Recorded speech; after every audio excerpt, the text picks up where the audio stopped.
बिस्मिल्लाहिर्रहमानिर्रहीम। अस्सलाम वालेकुम नाज़रीन, आप यूट्यूब चैनल देख रहे हैं। मैं इमरान खान हूँ। इम्पोर्टेड हुकूमत ने वही काम आज सारा दिन किए जिनके बारे में मैं आपको सुबह बता रहा था, कल बता रहा था और हमेशा बताता रहा हूँ। बल्कि मैं जब लॉन्ग मार्च के साथ आ रहा था पेशावर से, तो रास्ते में कर्नल साहब हैं और कुछ उनके फैमिली मेम्बर्स थे और कुछ और दोस्त थे। उनमें एक साहब मेरे जानने वाले थे। तो जहाँ ब्लॉकेज लगा हुआ था उस जगह पे हम रुक गए थोड़ी देर के लिए। तो वो मेरे से बातचीत कर रहे थे। अभी उन्होंने मुझे मेरा ही एक क्लिप भेजा है जो मैं उनको बता रहा था। ज़रा ये क्लिप आप सुने, फिर आपको पता चलेगा कि मैं आपको कितने दिनों से क्या चीज़ कह रहा हूँ और वो कैसे साबित हुई है। और मैं पब्लिकली ये बात कर रहा था। ये सुने आप। अप्रूवल तो दे दिया है। हाँ, बिल्कुल। उसमें जो आपकी इलेक्टोरल रिफॉर्म्स हैं उसमें उन्होंने इलेक्ट्रॉनिक वोटिंग मशीन और ओवरसीज पाकिस्तानियों का वोट खत्म करना। देखिए, अगर ये वो चीज़ें करेंगे तो उनके इंतखाबात में चांसेस बनेंगे। अगर वो ये नहीं करेंगे तो फिर चांसेस नहीं होंगे। तो विदाउट चांसेस वो नहीं चाहेंगे। देखिए ना, पॉपुलैरिटी सारी उन्होंने खराब कर दी। चीफ की तकरीरी भी है। ये जो उन्होंने अपने पोंग पे कुल्हाड़ा मारा तरीके तो एतमाद से, पॉपुलैरिटी उन्होंने खराब कर दी। तो अब जिन टूल्स के साथ इलेक्शन जीता जा सकता है वो तो उनको अचीव करने चाहिए ना। वो उनको ये लगता है कि वो अब ये करके छोड़ेंगे। तो जी आपने देखा, मैंने कल ही बताया था कि ये चीजें वो करेंगे और बार बार बताया था। हुकूमत ने क्या किया उस पर आते हैं। लेकिन सबसे पहले हुकूमत ने पेट्रोल बम फेंक दिया है पब्लिक के ऊपर। जियो न्यूज़ हो, समा टीवी हो या बाकी पाकिस्तान के टेलीविजन चैनल्स हों, दुनिया टीवी या बाकी सब, ये सब हमेशा इसको ऐसे ही रिपोर्ट करते रहे हैं कि यानी 2 रुपये जब पेट्रोल की कीमत बढ़ती थी तो अवाम तैयार रहे। पेट्रोल का बम अवाम के सरों पे फाड़ दिया गया। अवाम के ऊपर महंगाई का एक तूफान आ गया। पीटीआई सरकार ने पेट्रोल का बम फाड़ दिया। 2 रुपये या 3 रुपये इजाफे के ऊपर इस तरह का ववेला किया जाता था और ऐसी खबर चलती थी। लेकिन अब इस सारे मीडिया का टेस्ट और पता चलेगा, आप इसको चेक कर लें जाके। रात 12 बजे वाली खबरों में, कल सुबह के अखबारात में आपको मीडिया की 2 नंबरी और दोगली पॉलिसी नजर आएगी। क्योंकि इस हुकूमत ने, मिफ्ता इस्माइल ने और शहबाज शरीफ ने या मरियम नवाज ने जो इस वक्त पेट्रोलियम मसनूआत की कीमतें बढ़ाई हैं, वो तारीख की सबसे ज़्यादा कीमतें बढ़ाई हैं। पाकिस्तान में ये मसनूआत कभी इतनी महंगी नहीं थी और कभी भी पाकिस्तान की तारीख में इतनी ज़्यादा कीमत एक साथ कभी नहीं बढ़ी। तो जो कीमत बढ़ाई है ज़रा सुन लें आप। पेट्रोल और डीजल को 30 रुपये लीटर महंगा कर दिया गया। 30 रुपये लीटर महंगा कर दिया गया। इन्होंने पेट्रोल बेचना था 70 रुपये का, डीजल बेचना था 80 रुपये का। 100 रुपये से नीचे इन्होंने दोनों चीज़ों को लेकर आना था। और यह वादा किया हुआ था आज से चंद माह पहले इन्हीं पॉलिटिकल लीडर्स ने। यानी पीडीएम की जमातें ये कहती रही हैं कि कोई मसला ही नहीं, अगर महंगा हो गया तो क्या फर्क पड़ता है, हम आपको सस्ता बेचेंगे, हमें आता है सस्ता बेचना, हमने माजी में सस्ता बेचकर दिखाया है। हमेशा इन्होंने ये दावा किया था। तो अब पेट्रोल और डीजल को सस्ता करने की बजाय, 70 रुपए का करने की बजाय 170 से भी महंगा कर दिया। यानी इन्होंने उसको 250 रुपए से भी ऊपर कर दी कीमत। लगभग 180 रुपए के ऊपर कीमत पहुंच जाएगी अब डीजल और पेट्रोल की। यह किया इन्होंने पाकिस्तान के साथ। 30 रुपए कीमत बढ़ाई है और आइंदा मजीद बढ़ाने का भी जो है वो इशारे मौजूद हैं। तो ये 200 रुपए से ऊपर पेट्रोल और डीजल चला जाएगा। ये करने जा रही है इंपोर्टेड हुकूमत आपके साथ। वादा करके आए थे सस्ता करेंगे और आकर मजीद महंगा कर दिया। अब टेस्ट है तमाम टीवी चैनल्स का और अखबारात का। आप देखिएगा इनकी मुनाफकत कल कि इमरान खान के दौर में 2 रुपये, 1.5 रुपये, 3 रुपये कीमत बढ़ी कभी, तो इन्होंने जमीन आसमान के कलाबे मिला के बताया कि फेल हो गई हुकूमत और तबाह हो गया सब कुछ। लेकिन अब ये किस तरह ये सारा कुछ इमरान खान पे डालते हैं, क्योंकि ये तो हुकूमत आई थी अवाम को रिलीफ देने के लिए। ये आई थी अवाम को महंगाई से जान छुड़वाने के लिए। थोड़ा ही अरसा पहले, 5-6 हफ्ते गुजरे हैं, मरियम नवाज ने और हमजा शहबाज ने महंगाई मुकाओ मार्च किया था कि महंगाई के खिलाफ वो एक लॉन्ग मार्च करते हुए लाहौर से इस्लामाबाद तक आए थे। और उनकी हुकूमत बनने के बाद महंगाई के अंदर बेतहाशा इजाफा हो गया है। यानी इतनी महंगाई पिछले 3-4 साल में कभी नहीं बढ़ी इमरान खान के दौरे हुकूमत में, जितनी महंगाई आकर बढ़ा दी है शहबाज शरीफ ने और हमजा शहबाज ने और मरियम नवाज ने। और जरदारी भी इनके साथ हैं। सारी पॉलिटिकल पार्टी एक तरफ हैं और उन्होंने आकर इमरान खान अकेला जितना अच्छा काम कर रहा था उससे 10 गुना बुरा काम उन्होंने आकर किया है। मईशत का पट्टा बिठा दिया, महंगाई के अंदर अवाम को पीस कर रख दिया। जो बाकी कसर थी वो लोगों को मार मार के डंडे शेलिंग कर करके उनको तबाह बर्बाद कर दिया और पूरे मुल्क के अंदर एक तमाशा लगाया। पाकिस्तान का मीडिया तो कुछ और रिपोर्ट कर रहा है ना, क्योंकि मीडिया बिका हुआ होता है नॉर्मली। और इंडियन मीडिया और पाकिस्तानी मीडिया इमरान खान को एक ही तरह रिपोर्ट करते हैं। जरा इंडिपेंडेंट मीडिया देखें ना आप, जो बैरूनी मुल्क से खबरें चल रही हैं, अल जजीरा, CNN, BBC, वो कैसे चला रहे हैं। मैंने अल जजीरा की रिपोर्ट बताई, उन्होंने कहा ये हुकूमती दावे सारे गलत साबित हो गए। लोग हर हाल में इस्लामाबाद पहुंचना चाहते हैं। सिर्फ रावलपिंडी और इस्लामाबाद से लाखों लोग निकले हैं और जो लोग आ रहे हैं इमरान खान के साथ वो भी एक बहुत बड़ा काफिला है। ये चंद हजार लोग नहीं हैं। जो हुकूमत के दावे हैं वो गलत हैं। पुलिस की ब्रुटैलिटी उन्होंने रिपोर्ट की कि बहुत ज्यादा है। इसके बावजूद लोग रेजिस्टेंस कर रहे हैं और करप्ट हुक्मरानों से जान छुड़ाना चाहते हैं। अल जजीरा रिपोर्ट कर रहा है, बैनुल-अक़वामी मीडिया इस तरह की चीजें रिपोर्ट कर रहा है। तो पाकिस्तानी मीडिया ने तो 2 नंबरी की हुई है और एक बेशर्मी का कंबल है जो पहना हुआ है सबने। पब्लिक कुछ और सोच रही है, उनके जज्बात की तरह, और मीडिया सारा का सारा कुछ और सोच रहा है। मैंने जिंदगी में कभी मुझे इतनी मोहब्बत नहीं मिली जो मैं अब देख रहा हूं। मैं जिस शहर में जाता हूं इनको तो कभी समझ ही नहीं आएगी इस बात की। मैं जिस शहर में जाता हूं लोग प्यार करते हैं, लोग गले मिलाते हैं, लोग ये कहते हैं बताएं आपको किसी चीज की जरूरत है हम आपके साथ खड़े हैं।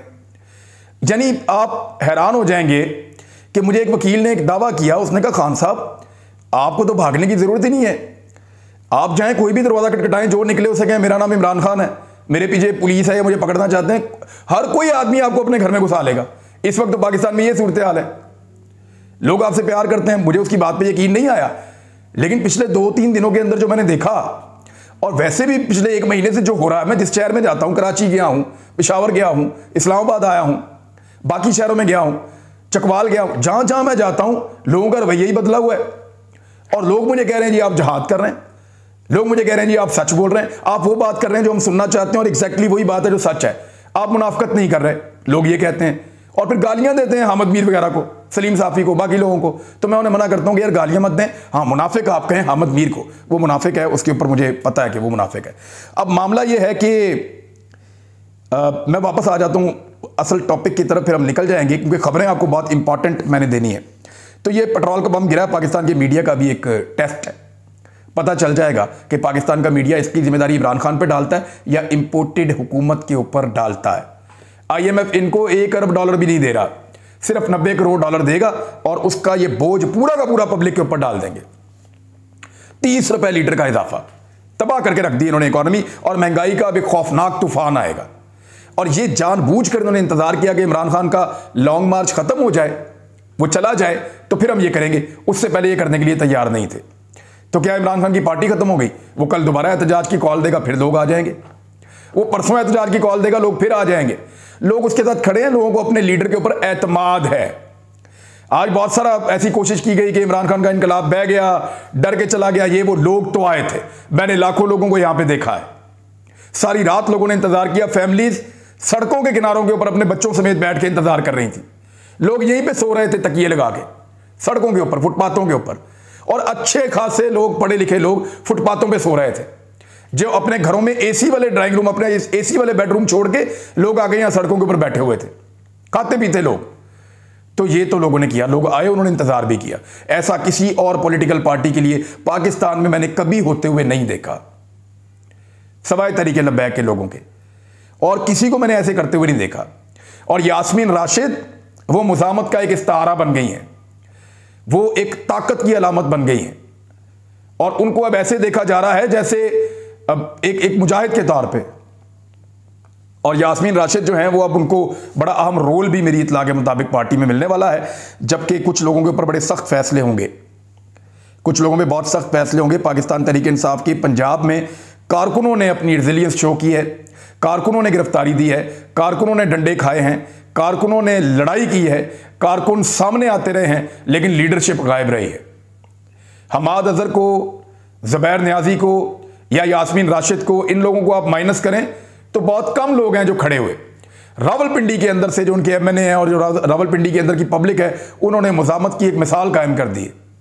अटक से मैं जुल्फी बुखारी को समझता था कि वो मम्मी रेड्डी है, लेकिन जुल्फी बुखारी ने और उनके लोगों ने, उनके कज़नों ने, उन लोगों ने वहाँ तबाही फेर दी। और जिस तरह वो लोग निकल कर आए, बल्कि सपोर्ट की मेन काफिले को, उन्होंने बड़ा कमाल काम किया है।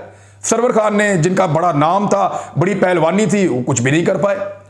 यानी अब पार्टी के अंदर इमरान खान साहब ये देख रहे हैं कि जो नए लोग हैं, वो लोग जो मुजामत करना चाहते हैं, वो लोग जो पब्लिक के साथ जुड़े हुए हैं, वो मुख्तलिफ हैं, और जिनके बारे में तासुर था, घोड़े हैं, ये हैं, वो हैं, और रवायती सियासतदान वो कहीं नजर भी नहीं आए। तो अब एक बड़े अहम फैसले होने वाले हैं। कुछ के बारे में इमरान खान साहब को यह भी बताया गया कि वो जानबूझकर पहले ही गिरफ्तार हो गए थे और कुछ गायब हो गए थे। उन्होंने कहा कोई लड़ाई लड़नी ही ना पड़े, लेकिन कारकुनों ने बगैर लीडरशिप के पंजाब में लड़ाई की है। रावलपिंडी में उनको लीडरशिप मैसर थी, अटक में, जेलम में, जहां जहां पे लीडरशिप ने काम किया वहां पे लोगों ने काम दिखाया है। इस्लामाबाद में लोग बहुत लड़े, पिंडी की तरफ से लोग, यहां पिंडी ने तो बिल्कुल एक सिनेरियो तब्दील कर दिया है, लोग यहीं से निकल कर आए ज्यादा, बाहर वालों को, लाहौर वालों को तो पहुंचने नहीं दिया। मैं यह कई लोगों से मिला, इनके सर फटे हुए थे, वो पट्टियां करा के अस्पतालों से वापस आके फिर लड़ रहे थे, खड़े हुए थे मैदान में। तो ये इन्होंने अपनी रिजिलियंस शो किया और इमरान खान साहब बड़े अहम फैसले करने वाले हैं। और पीटीआई का एक आम कारकुन है, जितना मर्जी उसको डीमोटिवेट करें, उसका यह कहना है कि हमारे लीडर ने फैसला किया है तो कुछ सोच कर किया है, हमें उस पर अंधा एतमाद है, हमारा लीडर जो है वो ना बुज़दिल है और ना वो कोई गलत फैसला करेगा, वो जो फैसला करेगा हमारे और पाकिस्तान के हक में करेगा। हमें आज समझ आए या ना आए, लेकिन कल का दिन ये साबित करेगा कि इमरान खान ठीक था, और साबित होना शुरू हो गया है। जो मैंने आपको शुरू में एक क्लिप दिखाया, वो बात साबित होगी ना, आज हो गई। इस हुकूमत ने किया क्या? इलेक्ट्रॉनिक वोटिंग मशीन खत्म, ओवरसीज पाकिस्तानियों का वोट खत्म। ओवरसीज पाकिस्तानियों का 90% से ज्यादा वोट इमरान खान का था। ये 60-70 लाख वोट कम से कम इमरान खान का खा गए हैं। लेकिन ऐसे नहीं होगा, जब किसी को वोट का हक मिल जाए तो खत्म नहीं हो सकता, क्योंकि सुप्रीम कोर्ट ऑफ पाकिस्तान के अदालती हुक्म के बाद यह वोट का हक दिया था इमरान खान साहब ने ओवरसीज पाकिस्तानियों को। अब अदालत के लिए एक बहुत बड़ा टेस्ट है। हुकूमत ने आपकी बात नहीं मानी, आपके मना करने के बावजूद गिरफ्तारियां की, आपके मना करने के बावजूद लोगों के ऊपर शेलिंग की, आपके मना करने के बावजूद टॉर्चर किया, आपके मना करने के बावजूद रुकावटें नहीं हटाई। हुकूमत ने आपकी बात नहीं मानी, लेकिन इमरान खान ने आपकी बात मानी। वो आया, उसने जलसा किया, उसने वादा पूरा किया और वो चला गया। तो अब अदालत को यह देखना पड़ेगा कि कौन है जो अदालती हुक्म को भी मानता है और उसके सामने सर भी झुकाता है। वो इमरान खान है। गलत बात के ऊपर वो तनकीद जरूर करता है, लेकिन अदालत का एहतराम सबसे ज्यादा इमरान खान करता है, यह सबको पता है। अदालत भी इस बात को जानती है। तो अब अदालत के हुक्म के ऊपर इमरान खान ने ओवरसीज पाकिस्तानियों को वोट का हक दिया था, यह अदालत की रिस्पॉन्सिबिलिटी है और अदालत को इसके ऊपर खुद सो मोटो लेना चाहिए कि कैसे आप उनसे उनका हक छीन सकते हैं। कोई रास्ता निकालें, कुछ करें, पोस्टल बैलेटिंग करवा दें, जो करना है करें, लेकिन ओवरसीज पाकिस्तानियों को वोट डालने का हक हर हाल में फराहम करें, क्योंकि ये उनका फंडामेंटल राइट है, उनको मिलना चाहिए।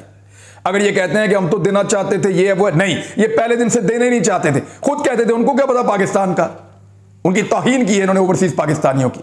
इनका लीडर वहां बैठ के, बाहर बैठ के पाकिस्तान को चला सकता है, तो एक आम पाकिस्तानी जो वहां काम करने गया है, वो वहां बैठ के पाकिस्तान के लिए वोट नहीं डाल सकता। इससे बड़ा जुल्म और कोई हो नहीं सकता, और यह जुल्म पाकिस्तान की अदलिया को रोकना होगा। उन्हें खुद नोटिस लेना चाहिए, नहीं तो पाकिस्तान तहरीक इंसाफ इस मामले को लेकर अदालत में जा रही है। नैब के पर भी काट दिए हैं जनाब इन्होंने। यह काम भी इन्होंने करना था, और मैंने पहले बताया था आपको ये करेंगे। नैब के पर इन्होंने कैसे काटे? इन्होंने टैक्स के जो मामलात हैं जिसमें ये सारे फंसते हैं, मेनली टैक्स के मामलात, उनमें से नैब को बाहर निकाल दिया, नंबर 1। नंबर 2, वफाकी और सूबाई काबीना के फैसले भी बाहर। वफाकी और सूबाई काबीना कुछ भी करते रहे, कोई भी गलत फैसले करते रहे, जितनी मर्जी उसके अंदर दिहाड़ियां लगें, अब नैब उन मामलात को नहीं देख सकेगा, उनको नहीं सुन सकेगा। तरक्याती मंसूबों में अगर बेकायदगियां होती हैं, तरक्याती मंसूबों के अंदर अगर 2 नंबरियां होती हैं, तो उसको भी नैब के इख्तियार से बाहर कर दिया गया है। नैब ये भी नहीं सुन सकेगा, इनके ऊपर भी कार्रवाई नहीं कर सकेगा। तो खत्म होगी नैब, पर कट गया नैब के भी। नैब से भी इनकी जान छूट गई, ओवरसीज पाकिस्तानी को वोट से भी छूट गई, इलेक्ट्रॉनिक वोटिंग मशीन से भी छूट गई, और इन्होंने फिर पेट्रोल भी महंगा करके पब्लिक पे बम मार दिया। ये वो सारे काम है जो इनको करने थे, और ये अब कर चुके हैं। इमरान खान साहब को मैं आपको ये बताऊं ऑफ द रिकॉर्ड, मैंने क्योंकि कुछ चीजें मैंने वादा किया कि मैं नहीं बताऊंगा। इमरान खान साहब को जो वादा किया गया है वो ऐसी सिमत से किया गया है, या उनके साथियों को जो पैगाम पहुंचा है वो ऐसी जगह पे पहुंचा गया है जहां पे इमरान खान साहब को एतबार कर लेना चाहिए था। पाकिस्तान की एस्टेब्लिशमेंट के साथ उनके ताल्लुकात अच्छे नहीं है, सबको पता है, और उनको धोखा दिया गया है, वो ये समझते हैं, और वो इसके बाद एतबार करने को तैयार नहीं है। अगर उन्हें एतबार होता तो वो वापस पेशावर कभी ना जाते, बनी गाला चले जाते। उनको पता है उनको किसी वक्त भी धोखा दिया जा सकता है, लिहाजा उन्होंने अपना काम मुकम्मल किया, वापस गए पेशावर। और अगर उनकी वादा पूरा नहीं होगा, वो वापस पेशावर से निकलेगा, फिर आएगा, और इस मरतबा रुकावटें भी नहीं रोक पाएंगी। अब पुलिस के लिए भी बहुत मुश्किल हो जाएगा, और हुकूमत के लिए भी बहुत मुश्किल हो जाएगा।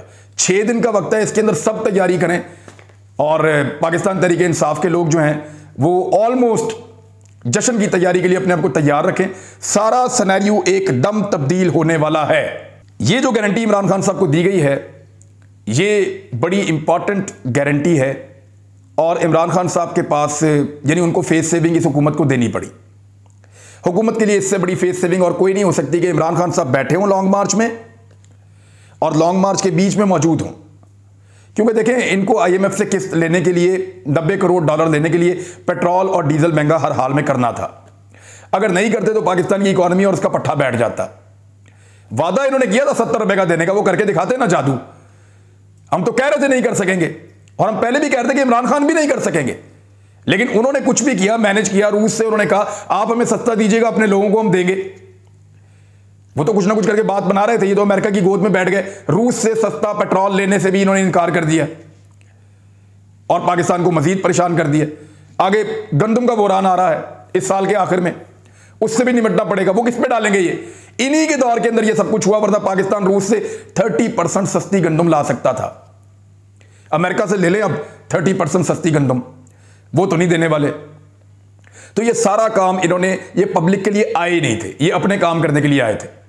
और फेस सेविंग इनको सिर्फ इतनी मिली है कि अगर इमरान खान बैठ जाता तो ये फैसले नहीं कर पाते। और पाकिस्तान की खातिर वो उठा, अदालत का हुक्म मान के वो उठा। उसको गारंटी दी गई है 6 दिनों की। अगर 6 दिनों के अंदर अंदर ये कर देते हैं तो ठीक है, अगर नहीं करते तो PTI ने अपने आप को टेस्ट कर लिया है और अगली दफा PTI का अब झाका भी खुल गया है और वो ज्यादा खतरनाक तरीके से आ सकते हैं। और किसी को ये लगता है कि उनके लोगों को डीमोटिवेट कर देंगे, ये पार्टी अब मुझे ऐसा लगता है बदल गई है बहुत हद तक। ओवरसीज पाकिस्तानियों के बारे में कुछ आम चीजें बताऊंगा अगले व्लॉग में। अपना ख्याल रखिएगा, अपने चैनल का भी। अल्लाह हाफिज।